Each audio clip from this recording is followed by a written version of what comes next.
Japan often feels like a scene from a carefully directed film.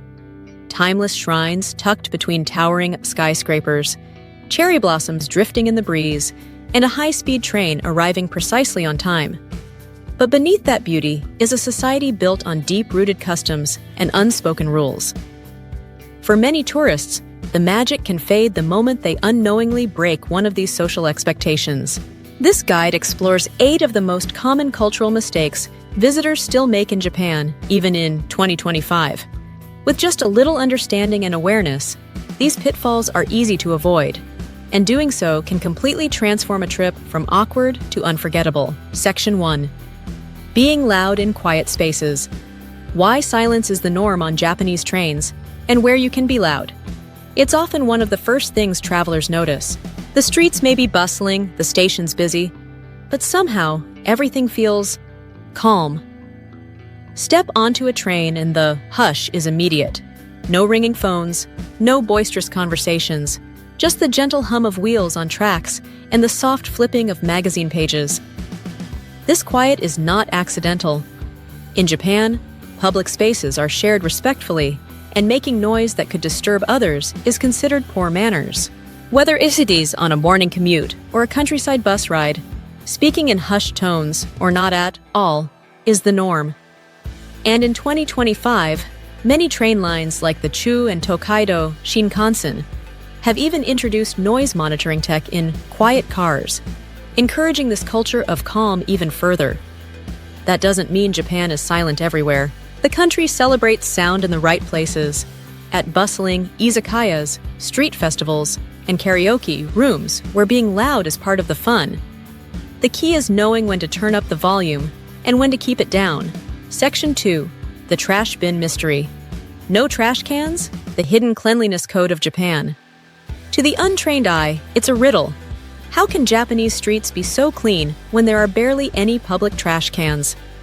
The answer lies in a unique cultural mindset and a bit of history. Following the 1995 Tokyo subway sarin attacks, public trash bins were removed from many urban areas as a security measure. But what was intended as a precaution soon evolved into a habit. Take your trash home with you. Japanese residents often carry small bags for their waste and only dispose of it once they return home. For tourists, this can be surprising, but it's easy to adapt. Convenience stores, known as konbini, are your best friend. They almost always have bins for separating combustibles, cans, and plastics. Vending machine areas and train station exits are also reliable disposal spots. In 2025, cities like Kyoto and Kamakura have begun implementing QR-coded eco-zones for tourist garbage disposal. These are marked areas where travelers can scan a code for multilingual instructions and safely dispose of sorted waste. Until these become more widespread, it's still best to bring a small bag and plan ahead. Section 3. Forgetting to remove shoes indoors. Shoes off, please. When and where to remove footwear in Japan. Imagine walking into someone's home and stepping straight onto a clean carpet with muddy boots. In Japan, that's essentially what it feels like when someone forgets to remove their shoes indoors. This isn't just about hygiene, it's deeply cultural. The boundary between the outside world and indoor space is taken seriously. Dirt, dust, and spiritual impurity are all symbolically left at the door. Visitors should look for visual cues.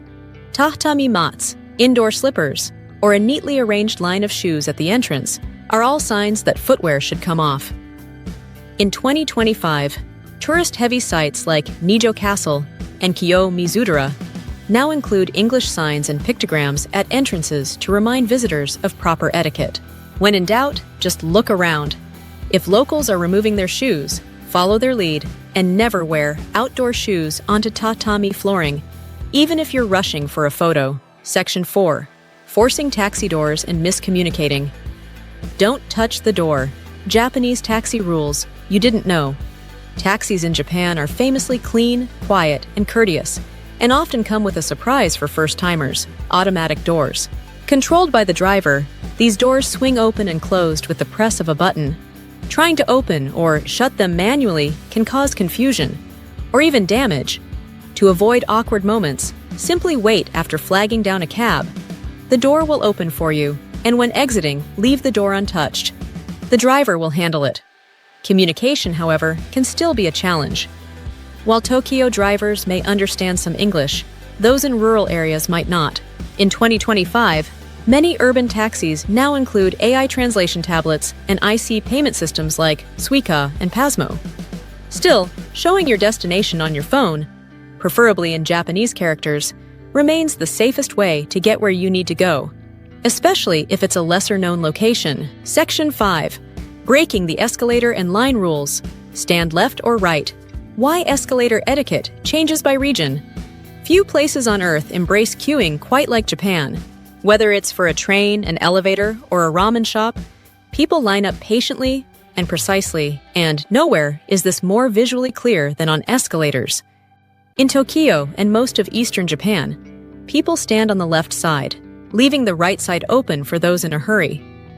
But in Osaka and much of the West, it's the exact opposite. Stand right, walk left. Misjudging this can irritate locals, especially during morning rush hour. Recently, JR East has launched a safety campaign urging passengers to stand on both sides to reduce accidents. While the initiative is still gaining traction, most people stick with regional norms. Floor markings at stations and department stores make it easy to figure out the rules. Just take a quick glance and follow the arrows. It's a small gesture that shows respect and keeps the flow of foot traffic smooth. Section 6. Misusing onsens and bathhouses. Naked, not sorry. The truth about Japan's hot springs. Visiting an onsen. A Japanese hot spring is one of the most relaxing, restorative experiences you can have. But for newcomers, it can also be a source of confusion, especially around what not to do. First, swimsuits are not allowed. In Japanese tradition, the onsen is a communal experience enjoyed without clothing. Bathers must thoroughly wash their bodies at the provided stations before entering the tub. Skipping this step is considered unhygienic and disrespectful.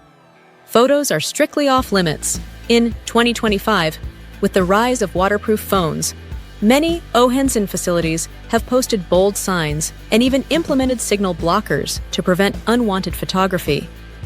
Tattoos remain a sensitive issue. Historically associated with organized crime, they can still get you barred from some facilities. The good news?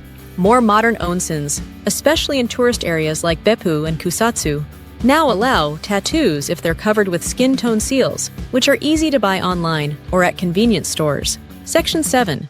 Breaking dining etiquette. Chopstick crimes and sushi sins. What not to do at the table. Japanese cuisine is both an art and a tradition, and observing the etiquette around it can make dining far more enjoyable. One of the most common faux pas? Using chopsticks the wrong way. Never stick chopsticks vertically into a bowl of rice. This mimics a funeral ritual and is seen as extremely inappropriate. Also avoid passing food directly from one set of chopsticks to another, which mirrors the same ritual.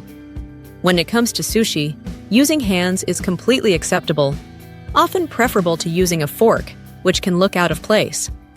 Miso soup is meant to be sipped directly from the bowl, with chopsticks used to eat the ingredients.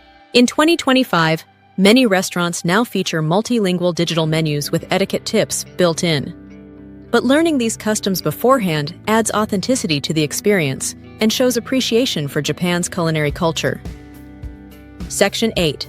Disrespecting shrines and temples. These aren't theme parks. How to act at sacred sites in Japan.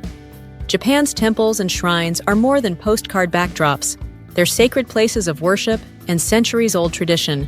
Treating them like tourist photo ops can be a serious misstep. As you approach a shrine, yolai often pass through a torii gate. It's customary to bow slightly before stepping through. Nearby, a purification fountain known as a teimizuya allows visitors to cleanse their hands and mouth. This isn't a place for splashing your face or feet. It's a respectful ritual with a set order. Praying customs also differ. At Shinto shrines, the typical pattern is 2 bows, 2 claps, and 1 final bow. At Buddhist temples, clapping is not done. Instead, visitors quietly press their hands together and bow. In 2025, Many popular sites now feature AI-guided audio systems and projected etiquette animations to help foreign visitors understand the customs. Even so, it's important to be observant and never touch religious statues or photograph restricted areas. Bonus tip: what's new in 2025? Tourist mistakes from the future. While the classics never change, like taking off your shoes indoors or bowing at a shrine, some of the most surprising travel blunders in Japan today come from modern technology. In 2025, digital convenience is everywhere, but relying on it too heavily can backfire. One common mistake is assuming that AI translation apps will handle every social interaction. While tools like voice translators and built-in taxi tablets are more advanced than ever, they can't always replace the warmth and nuance of basic human communication. Learning just a few key phrases in Japanese, like sumimasen, excuse me, arigatou gozaimasu, thank you, or onegai shimasu, please, goes a long way. Locals appreciate the effort more than perfect pronunciation. Another pitfall is misusing Japan's increasingly digital transport system. Many visitors are now using facial recognition gates at major stations like Shinjuku and Shinosaka. These gates are fast and efficient, but only if travelers have correctly registered their Visit Japan web profile or IC card in advance. If the system doesn't recognize you, expect delays and some very polite but firm redirection from station staff. And finally, don't let the abundance of tech lull you into skipping real-world etiquette. QR code menus, smart hotel check-ins, and virtual museum tours are wonderful innovations, but they don't replace the need to bow, to queue, or to follow temple customs with quiet respect. In short, embrace the convenience, but never forget the culture behind it. Japan welcomes travelers with open arms, stunning landscapes, and some of the most thoughtful hospitality in the world. But to truly enjoy that hospitality, it helps to meet the culture halfway. Every small act, lowering your voice on a train, removing your shoes before entering, waiting patiently in line, builds a bridge between visitor and local. These aren't just rules, they're expressions of respect. And in Japan, respect is woven into every interaction. Avoiding these 8 common mistakes isn't just about fitting in, it's about opening doors to deeper, more meaningful experiences. When travelers take the time to understand the why behind Japanese customs, what starts as a trip often becomes a journey of appreciation. If you found this guide helpful, consider subscribing to the channel for more insights on navigating Japan like a local. Share it with someone planning a trip, and give it a thumbs up if you learned something new. Until next time, travel smart, travel respectfully, and let Japan leave a mark on your heart, not just your passport.